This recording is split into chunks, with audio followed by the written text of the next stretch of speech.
जय Hind friends, I hope कि तुम सब ठीक होगे और सबकी जो पढ़ाई है वो भी अच्छे से चल रही होगी। प्रोनाउन टॉपिक हम पढ़ रहे थे और आज की क्लास हम स्टार्ट कर लेते हैं। सबसे जो पहला आज का कंसेप्ट है वो देख लेना एक बार, बहुत इंपॉर्टेंट कंसेप्ट है ये। इससे रिलेटेड क्वेश्चन एग्जाम में बहुत बार देखा है हमने, ठीक है। तुम ये पढ़ोगे जब तुम्हें पता भी लग जाएगा कि इस टाइप से क्वेश्चन कई बार देखा होगा जब तुमने प्रीवियस ईयर के क्वेश्चन किए होंगे, ठीक है। और जो पहली बार पढ़ रहे हैं तो वो इसको अच्छे से सीखते चले जाना बस। तो हम पढ़ेंगे पहला कंसेप्ट रिलेटिव प्रोनाउन का। आज का जो पहला कंसेप्ट हम पढ़ेंगे वो है किसका? रिलेटिव प्रोनाउन का। इससे रिलेटेड कंसेप्ट यानी कि इससे रिलेटेड क्वेश्चन कैसे बनता है एग्जाम में, पहले उसकी फॉर्मेशन देख लो कैसे होती है। जैसे कि पहले कोई नाउन या प्रोनाउन आएगा, क्या आएगा? नाउन या फिर कोई प्रोनाउन। वो कोई भी हो सकता है, नाउन हो या फिर प्रोनाउन हो, उससे हमें ज़्यादा कोई वो मतलब है नहीं, ठीक है। इनमें से कोई सा भी आ सकता है। इसके जस्ट आफ्टर यानी कि इसके मान के चलो ये नाउन या प्रोनाउन आ गया और उसके तुरंत बाद जस्ट आफ्टर हमें क्या देखने को मिलेगा? Relative pronoun. यानी कि चीजें तुम्हें एकदम से तो क्लियर नहीं होगी कि इसके जस्ट आफ्टर क्या आ जाएगा? Relative pronoun. मैं थोड़ा सा और एक्सप्लेन करता हूँ इसको, अच्छे से समझना इसको। यानी कि पहले कोई नाउन या फिर प्रोनाउन आएगा, उसके जस्ट आफ्टर कौन आएगा? रिलेटिव या रिलेटिव प्रोनाउन आएगा। और ये क्या बन जाता है? ये इस नाउन या प्रोनाउन का क्या बनता है? ये एंटीसीडेंट बोलते हैं इसको। तुम्हें ना भी ध्यान रहे ये तो कोई ज्यादा जरूरी ये है नहीं। ये इस रिलेटिव प्रोनाउन का क्या बन जाता है? ये इस नाउन या प्रोनाउन का क्या बनता है? एंटीसीडेंट बन जाता है। यानी कि पहले तुम्हें नाउन या प्रोनाउन दिखेगा, उसके जस्ट आफ्टर कौन दिखेगा? रिलेटिव प्रोनाउन दिखेगा। उसके बाद जो भी उसकी फॉर्मेशन होती है, उसके बाद जो भी उसकी सेंटेंस की फॉर्मेशन होती है वो बन जाती है। उससे हमें ज़्यादा कोई फर्क नहीं पड़ता, ठीक है। अब तुम बोलोगे कि उसकी वर्ब कैसे सेलेक्ट होगी, तो वो तो इसी के अकॉर्डिंग सेलेक्ट हो जाएगी। समझ आई बात? वो तो इसी के अकॉर्डिंग सेलेक्ट हो जाएगी। अच्छा, फिर क्या होगा कि ये एक अलग से क्लोज बन जाएगी। ये फिर एक अलग से क्या बनेगी? एक क्लोज बनेगी। समझ आई बात? अब क्लोज तुम्हें ध्यान में आया हो, पहले हमने पढ़ा था क्लोज के बारे में कि क्लोज होती क्या है, तो हम दोबारा इसको एक्सप्लेन नहीं करने वाले। अब ये रिलेटिव प्रोनाउन की क्लोज है तो इसको कौन सी क्लोज बोल देंगे हम? Relative close. इतनी बात शायद समझ आई होगी कि ये क्या बन जाएगी? इसकी रिलेटिव क्लोज बन जाएगी। बिल्कुल क्लियरली समझ आ जाएगा जब हम इसके एक दो एग्जांपल्स कर लेंगे, ठीक है। अब देखो इसके एग्जांपल्स मैं दे देता हूँ। जैसे कि आई इनवाइटेड हिम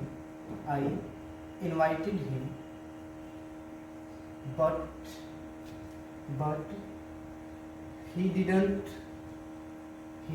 didn't come। यानी कि इसकी सेंस क्या होगी? मैंने उसको इनवाइट किया था लेकिन वो नहीं आया था। अब तुम कहोगे इसका मतलब ये फिर क्या है? ये फिर क्या है इस सेंटेंस के अंदर?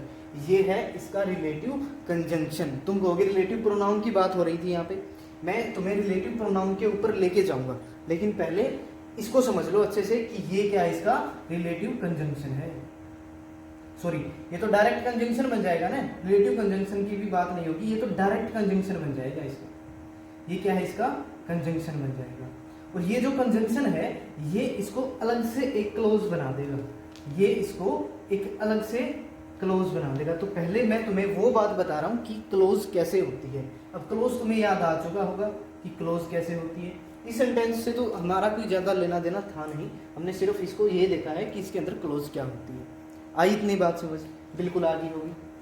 नेक्स्ट एक सेंटेंस और लिखता हूँ मैं, उससे तुम्हें क्लियर होगा कि रिलेटिव प्रोनाउन का क्या रोल था। जैसे कि आई नो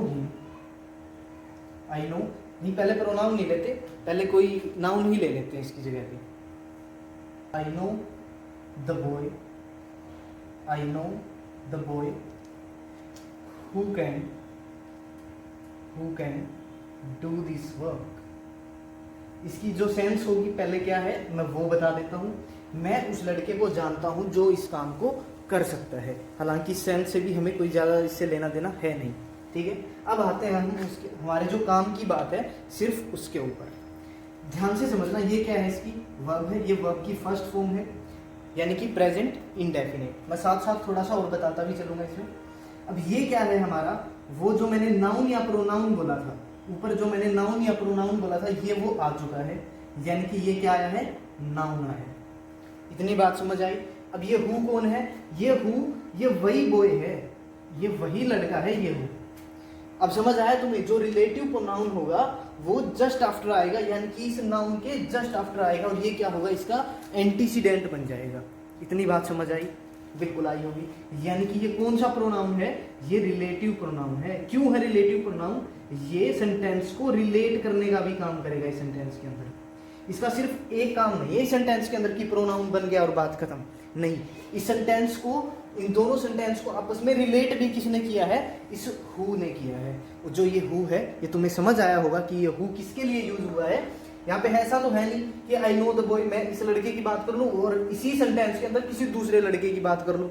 मैं यही तो बोलूंगा ना कि मैं उस लड़के को जानता हूँ जो इस काम को कर सकता है। यानी कि ये जो वर्ड मैंने यूज किया, ये कौन है? ये वही लड़का है। यानी कि ये इस लड़के के लिए यूज हुआ, और किसी नाउन की जगह पे हम कोई वर्ड यूज करते हैं तो उसको क्या बोलते हैं?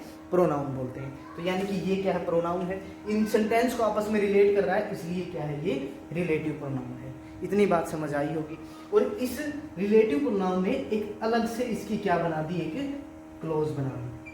मैंने पहले भी बताया कि ये अलग से इसकी क्या बना देगा? एक क्लोज बना देगा।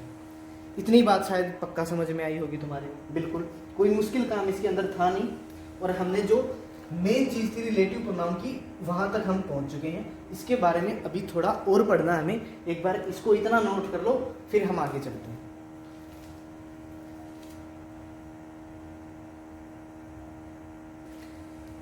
अगर नोट कर लिया हो तुमने तो अब आगे देख लीजिए।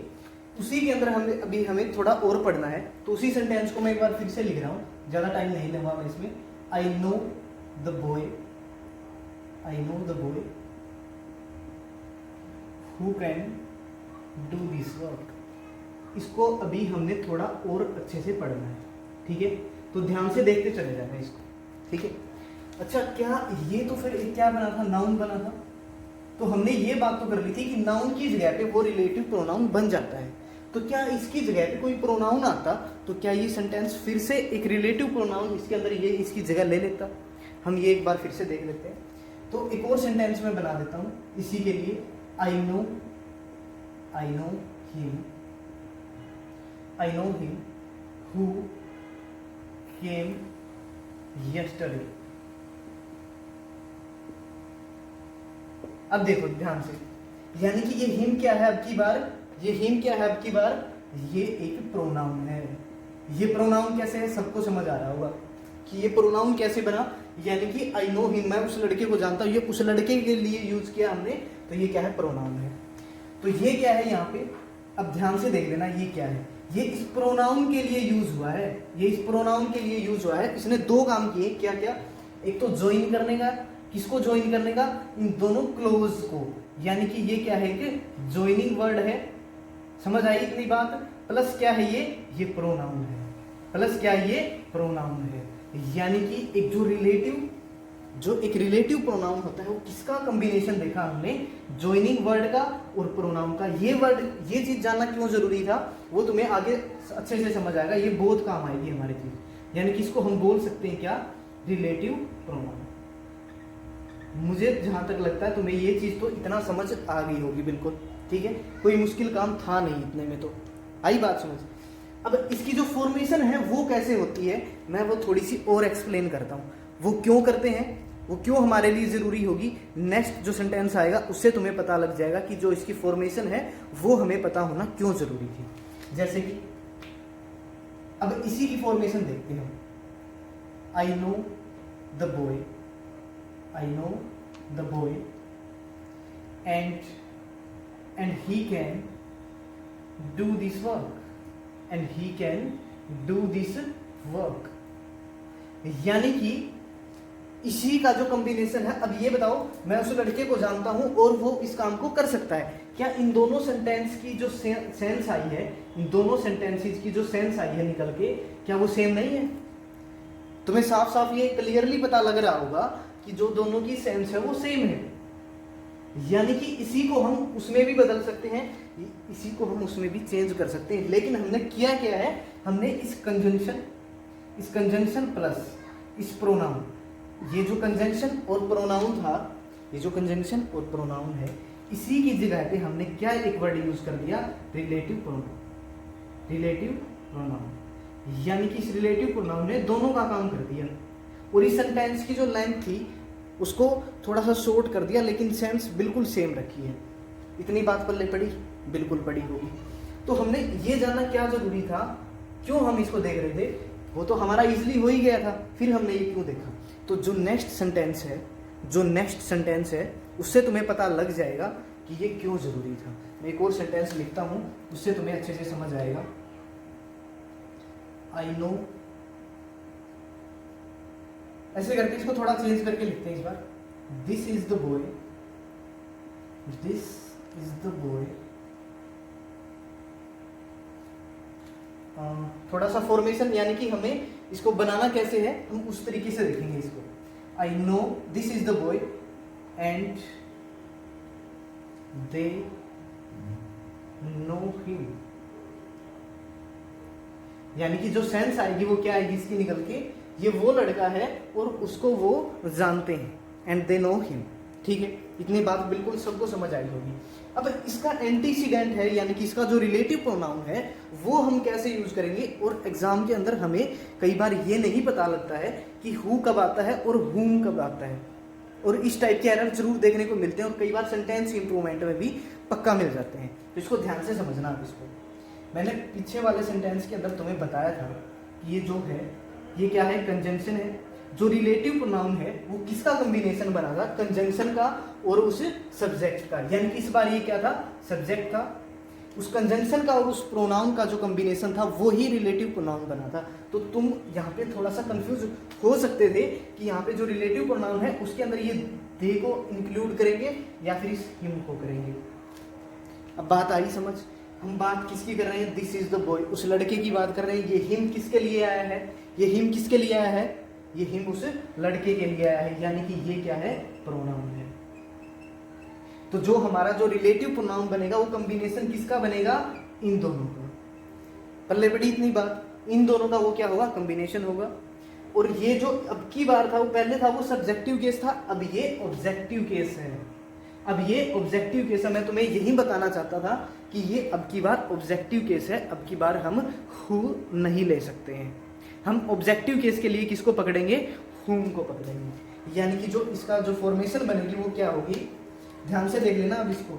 इसकी जो फॉर्मेशन होगी वो क्या होगी, this is the boy, this is the boy whom they know। यानी कि अब समझ आया तुम्हें। अब इस ये whom जो बना था, रिलेटिव जो प्रोनाउन है ये किस किस का कॉम्बिनेशन, कंजंक्शन प्लस प्रोनाउन। लेकिन जो प्रोनाउन था वो कौन सा केस था, ऑब्जेक्टिव केस था, इसलिए यहाँ पे क्या करेंगे हम, whom करेंगे। लेकिन जब हम थोड़ी सी चीजें पढ़ के छोड़ देते हैं ना, जैसे हम इसको हु को पढ़ के छोड़ देते हैं इतना, तो हमें ये नहीं पता लगता एग्जाम के अंदर जब थोड़ा सा भी बदल के देता है या चेंज कर देता कि हुम किस केस में आता है। ठीक है, समझ आया होगा जहाँ तक मुझे लगता है। तो ये इतना हमारा जो ये कंसेप्ट था वो कंप्लीट हो चुका है। फटाक से इसको अच्छे से नोट करेंगे, सेंटेंस जो तुम्हारे नोट्स हैं वो अच्छे से बनाते हुए चलना है तुम्हें। अब इसको जल्दी नोट कर लो, फिर नेक्स्ट पे चलते हैं।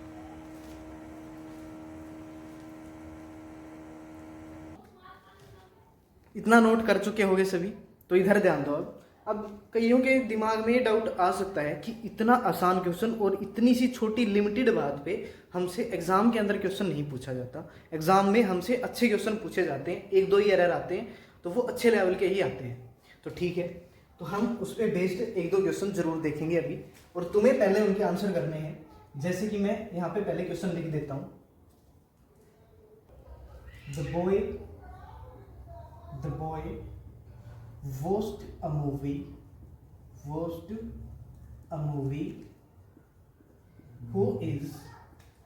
who is my best friend। इस टाइप से तुम्हें क्वेश्चन देखने को मिलेंगे और तुमसे पूछ लिया जाएगा कि एरर कहाँ पे, किस टाइप से। सेंटेंस इंप्रूवमेंट भी पूछा जा सकता है, किसी टाइप से भी क्वेश्चन बन सकता है। बात यह है कि तुम्हें देखना कि सेंटेंस सही है या गलत है। ठीक है, तुम उसको देखो, तब तक मैं दो तीन और लिख देता हूं। तब से नीचे, he know the boy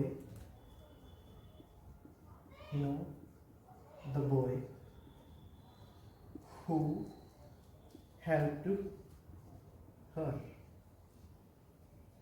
तुम्हें देखते चलना है, तब तक तुम करते चलो, मैं एक आध और लिख देता हूं। The thief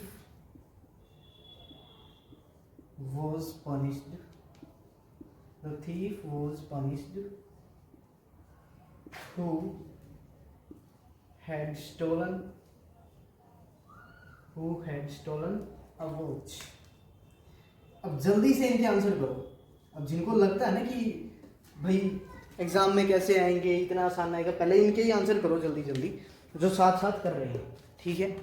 पहला देखो, the boy watched a movie who is my best friend. सबसे पहली बात स्टार्टिंग में ही मैंने बताया था कि जो रिलेटिव प्रोनाउन होगा वो नाउन के जस्ट आफ्टर आएगा, उसका एंटीसीडेंट बन के। अगर वो बात दिमाग में बैठ गई है तो आसानी से कर दोगे तुम इसको। पहले ये बता दो, ये रिलेटिव प्रोनाउन बनेगा पक्का। ये भाई इसके बाद वर्ब आई है तो ये पक्का है रिलेटिव प्रोनाउन। पकड़ ली होगी इतनी बात तुमने। अगर ये रिलेटिव प्रोनाउन है तो पकड़ो कि ये किसकी जगह पे आया, इस द बॉय की जगह पे आया, ठीक है। इतनी बात भी तुमने नोटिस कर ली कि इस द बॉय की जगह पे आया। इस द बॉय की जगह पे आया तो मेरे को ये बता दो, इसकी जिसकी जगह पे भी रिलेटिव प्रोनाउन आएगा उसके जस्ट आफ्टर आएगा। ये बात मैंने पहले भी बताई थी। तो ये इसके जस्ट आफ्टर आया है, नहीं आया, इसका मतलब ये तो गलत तो है। तुम्हें भी शायद लग तो गया होगा कईयों को कि लग रहा है, जच नहीं रहा, ये है ना, वो जच नहीं रहा वाले, उनका ये तो हो गया कि गलत है, लेकिन रीजन उनको नहीं पता कि कैसे गलत होगा।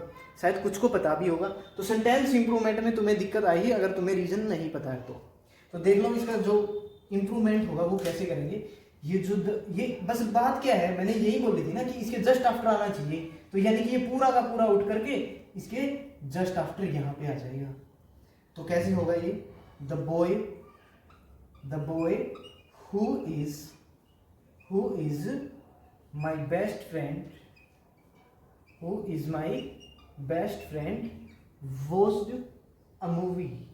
watched a movie। क्या कोई दिक्कत आई इसमें? बिल्कुल भी नहीं दिक्कत आई होगी तुम्हें, जहां तक मुझे लगता है। नेक्स्ट पे आ जाओ। अब कईयों ने सोच लिया होगा गलत तो है, फिर अगर लिखा है तो गलत तो है फिर। अरे ये देख लो, रिलेटिव प्रोनाउन बन रहा है, ये बन रहा है, इसके जस्ट आफ्टर वर्ब है, पूरा वो क्लोज बन रहा है, इसका मतलब ये रिलेटिव प्रोनाउन तो है। रिलेटिव प्रोनाउन है तो किसकी जगह पे तो आया होगा, बिल्कुल आया होगा। आई नो द बॉय, यानी कि इस बॉय की जगह पे आया होगा। इस बॉय की जगह पे आया है तो इसके जस्ट आफ्टर होना चाहिए, इसके जस्ट आफ्टर होना चाहिए। क्या इसके जस्ट आफ्टर है? बिल्कुल है। तो ये सेंटेंस बिल्कुल सही है। आई बात समझ में? थर्ड वन पे आ जाओ। अब कईयों ने फिर ये सोच लिया होगा कि ये भी सही होगा। अब तो देख लो, the thief was punished who had stolen a watch। सबसे पहला काम रिलेटिव प्रोनाउन है। रिलेटिव प्रोनाउन अगर है तो ये किसके लिए यूज हुआ होगा? द थीफ was punished, यानी कि इस थीफ के लिए यूज हुआ होगा। समझ रहे हो बात को? इस थीफ के लिए यूज हुआ होगा। अगर इस थीफ के लिए ये यूज हुआ है तो क्या इसके जस्ट आफ्टर नहीं आएगा ये? बिल्कुल, ये इसके जस्ट आफ्टर आना चाहिए था। इसका मतलब ये यहाँ पे आएगा। और ये तो पूरी क्लोज बनाता है, पूरी फैमिली लेके आएगा, अपनी पूरी क्लोज बनाता है, तो ये पूरी क्लोज उठ करके आएगी यहाँ पर। कैसे इसको इंप्रूव करेंगे? The thief who had stolen a watch was punished। अब जहाँ तक मुझे लगता है कि ये जो कंसेप्ट है बिल्कुल सबको अच्छे से क्लियर हुआ होगा। मैं सामने से एक बार हट रहा हूँ, यहाँ पे पॉज कर लेना या फिर जैसे भी करके इसको नोट कर लेना तुम साथ साथ, ठीक है? तो नोट तुमने कर लिया होगा। अब एक बात मेरी ध्यान से सुनना, ये पूरा एक कंसेप्ट हमने आज अच्छे से पढ़ा है, और ऐसे ही आगे मैं क्या कर रहा हूँ कि एक जो कंसेप्ट हम पढ़ रहे हैं, जैसे मान के चलो हमने रिलेटिव प्रोनाउन का कंसेप्ट पढ़ लिया, तो उस पर बेस्ड हम अलग से क्वेश्चन पढ़ेंगे पहले, और हमारे क्वेश्चन जब बनाए हुए ख़त्म हो जाएंगे तब हम प्रीवियस ईयर क्वेश्चन उसके साथ में ही पढ़ेंगे। यानी कि हर एक कंसेप्ट के नीचे ही हम उसके प्रीवियस ईयर क्वेश्चन पढ़ेंगे, ताकि हमें आइडिया लगता रहे कि एग्ज़ाम का क्वेश्चन कैसे आता है, ताकि हमें अलग से कुछ ना पढ़ना पड़े। यानी कि कहने का मतलब ये है कि साथ साथ हम यहीं पे सारा कवर कर लें, और हमें क्या होता है कि कई बार मान लो चैप्टर खत्म हो गया तो कंसेप्ट उसके अंदर उतने सारे हो जाते हैं कि हम पीछे की चीज़ें कई बार ना भी रिवाइज करें तो वो निकल जाती है दिमाग से। और जो पूरे चैप्टर के जो हम एरर्स करते हैं या फिर जो भी करते हैं क्वेश्चन, तो हमसे बनते नहीं हैं। फिर ऊपर से प्रीवियस ईयर की बुक उठा के देखते हैं तो वो भी नहीं बनते हैं। ऐसे लगता है कि यार फिर ये तो इंग्लिश में फिर बेड़ा गर्क हो गया मेरा, तो नहीं हो पाएगा।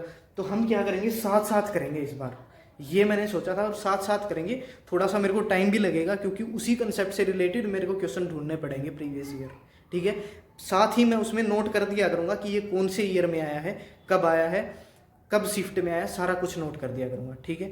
तो आज के लिए हम इतना ही पढ़ेंगे और नेक्स्ट क्लास में मिलते हैं, तब तक पढ़ते रहिए।